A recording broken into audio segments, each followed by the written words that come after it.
देखिए, सुहेल देव भारतीय समाज पार्टी पूरे उत्तर प्रदेश में घूम करके कार्यकर्ताओं का सम्मेलन कर रही है, अपने संगठन की समीक्षा ले रही है। विगत दिनों हम गोरखपुर आए हुए थे तो हमने संगठन की समीक्षा लिया था और संगठन की समीक्षा के बाद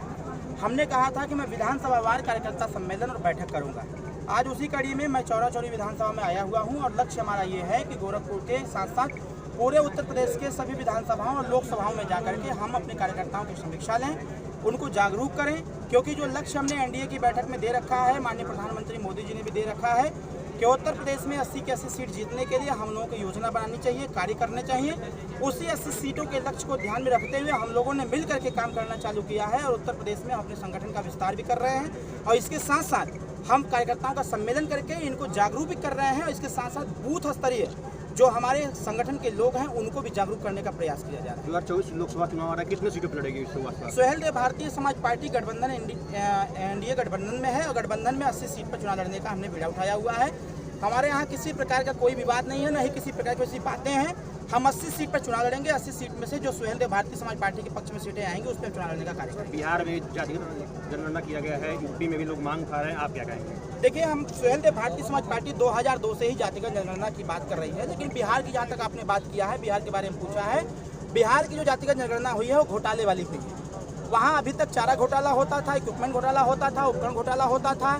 चिकित्सा के नाम पर दवाई घोटाला होता था, लेकिन अब जातियों का भी घोटाला उन्होंने चालू कर दिया है। हम लोग का सबसे बड़ा आरोप यह है कि जो जातियां वहाँ बाहुल्यता के तौर पर हैं उनकी गिनती नहीं की गई। अगर गिनती की भी गई तो उनकी जनसंख्या को कम बताया गया है, क्योंकि अति पिछड़े समाज की जैसा संख्या बताया जा रहा है कि 36% आबादी अति पिछड़ों की है। तो मैं ये भी वहाँ के सरकार से कहना चाहता हूँ, अगर 36% आबादी हो गई है तो 2025 के विधानसभा के चुनाव में किसी अति पिछड़े व्यक्ति को मुख्यमंत्री के नाम की घोषणा की जाए। रही बात यूपी की, तो यूपी में हम लोग लगातार सामाजिक न्याय की लड़ाई लड़ रहे हैं, सामाजिक समरसता की लड़ाई लड़ रहे हैं और जातिगत जनगणना आवश्यक भी है। इस पे हम लोगों की बात भी हो रही है, लगातार वार्ता हो रही है कि जातिगत जनगणना यहाँ पर सिस्टमेटिक तरीके से हो, ताकि कोई भी ऐसी जातियाँ हो जो सामाजिक, शैक्षणिक, राजनीतिक और आर्थिक दृष्टिकोण से पिछड़े और पिछाड़े गए लोग हैं, ऐसे लोगों की संख्या की गिनती हो पावे। और गिनती के अनुसार जो माननीय कांसीराम साहब ने कह रखा था, नारा दे रखा था कि जिसकी जितनी संख्या भारी उसकी उतनी भागीदारी, उसके अनुसार लोगों को उनका हक हिस्सा अधिकार दिया जाए। देखिए, 2017 से लेकर के 2018 तक हम जरूर सरकार में थे और आपको इस चीज़ का ज्ञान भी होगा, जानकारी भी होगी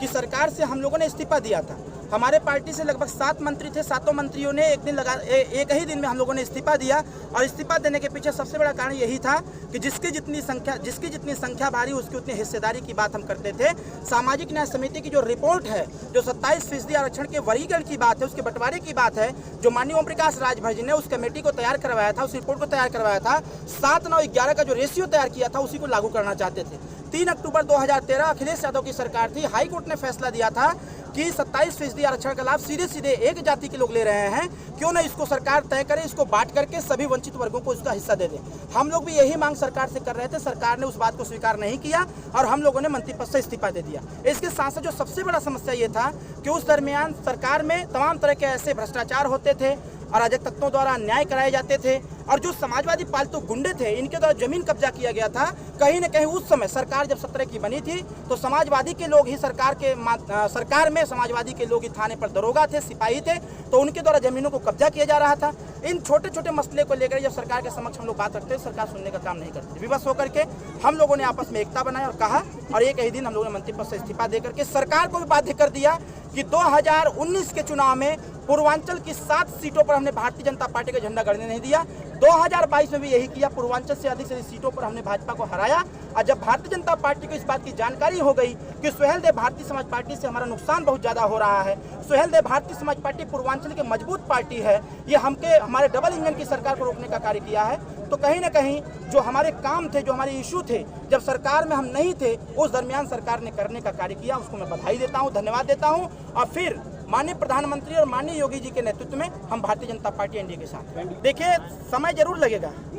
जैसे सामाजिक न्याय समिति की लड़ाई 2017 से लगातार हम लड़ रहे हैं। राजनाथ सिंह जी के द्वारा भी सामाजिक न्याय समिति की रिपोर्ट को लागू करने की बात कही गई थी 2002 में ही, लेकिन कहीं ना कहीं वो ठंडे बस्ते में पड़ा रहा और 2002 से लेकर के 2018, 19, 20, 21 भी आ गया। 21 में आने के बाद उसी सामाजिक न्याय समिति की रिपोर्ट जो पहले तैयार की गई थी रोहिणी आयोग की, उसको सेंट्रल गवर्नमेंट ने स्वीकृति प्रदान की है। उस पर जांच कमेटी बैठाई है कि इस 7-9-11 का जो रेशियो है ये सही है या गलत है, इस पर पुनः विवेचना करवा के जांच करा रही है, सारी चीज़ करा रही है। मेरा यह मानना है कि जैसे ही सामाजिक न्याय समिति की रिपोर्ट लागू होगी उसके बाद जातिगत जनगणना पर जरूर बात की जाएगी और जातिगत जनगणना उत्तर प्रदेश में नहीं पूरे देश में कराने की आवश्यकता है, क्योंकि संवैधानिक प्रावधान है कि हर 10 साल में सर्वेक्षण हो, सामाजिक, शैक्षणिक, राजनीतिक और आर्थिक दृष्टिकोण से, और 10 साल बाद सर्वेक्षण के बाद जो पिछड़े गए लोग हैं, अधिकार से वंचित लोग हैं, ऐसे लोगों को मुख्य धारा में। एनडीए से कितनी सीटों मांग रहा है? देखिए, मांगने के लिए तो हम लोग मूल तौर पर 80 सीट की बात कर रहे हैं। 80 सीटों में सुहेलदेव भारतीय समाज पार्टी लगभग 3 सीटों पर चुनाव लड़ेगी।